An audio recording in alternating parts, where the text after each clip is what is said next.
સમગ્ર રાજ્યમાં છેલ્લા 3 દિવસથી ઠંડીનું પ્રમાણ વધ્યું છે અને તે ઉત્તર ગુજરાત તેમજ સૌરાષ્ટ્રમાં સૌથી વધુ જોવા મળ્યું છે। આ સમય દરમિયાન ઘણી જગ્યાએ 10 ડિગ્રીથી પણ ઓછું તાપમાન નોંધાયું છે। આ સાથે જ પાછલા દિવસોમાં પણ જૂનાગઢ ખાતે 10 ડિગ્રીથી ઓછું તાપમાન નોંધાયું હતું। આ બાદ ઠંડી ઓછી થઈ અને તાપમાન ઊંચું ગયું, જે 15થી 17 ડિગ્રી આસપાસ તાપમાન નોંધાયું હતું। તેની પાછળનું કારણ પૃથ્વીની સપાટીથી 12 કિલોમીટર ઉપર જે પવનોના પ્રવાહો ઉત્તર ભારતથી પસાર થઈ રહ્યા છે, તેના લીધે ઠંડીમાં વધઘટ જોવા મળી રહી છે। આગામી સમયમાં હજુ પણ તાપમાનની અંદર વધઘટ જોવા મળશે। પવનોના પ્રવાહો જે રીતે જમીનથી 12 કિલોમીટર ઉપરથી પસાર થઈ રહ્યા છે, તેની અસરથી હવામાનમાં ફેરફારો જોવા મળી રહ્યા છે। ઠંડીનું મોજું આવવા પાછળનું કારણ ઉત્તર ભારતમાં સર્જાયેલું વેસ્ટર્ન ડિસ્ટર્બન્સ છે। જમ્મુ કાશ્મીર, ઉત્તરાખંડ અને હિમાચલ પ્રદેશમાં થયેલી હિમવર્ષા પણ આ માટે, પરંતુ એટલું નક્કી છે કે ગયા વર્ષની સરખામણીએ આ વર્ષે સિઝનમાં ઠંડીના દિવસો વધુ રહેશે અને ઠંડીનું પ્રમાણ પણ વધુ જોવા મળશે।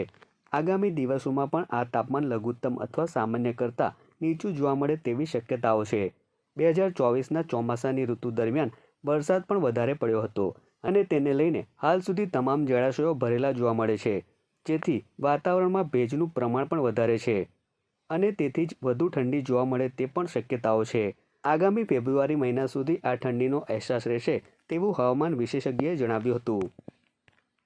પાક માટે જો જોઈએ જે ઠંડીમાં વધઘટ થાય છે, તો આ ઠંડીની વધઘટ છે એ પાક માટે આમ જોઈએ તો એક નુકસાનકારક કહી શકાય, કારણ કે જેમ તાપમાનમાં વધઘટ એક દિવસમાં 5થી 6 ડિગ્રી તાપમાન ઊંચું અને નીચું જતું હોય, તો એની સાથે જે પાકને અનુકૂલન સાધવું જોઈએ એ સધાતું ના હોય, તો જે વૃદ્ધિ છે, ફૂલ આવવાની પ્રક્રિયા છે, આની ઉપર અસર થાય છે।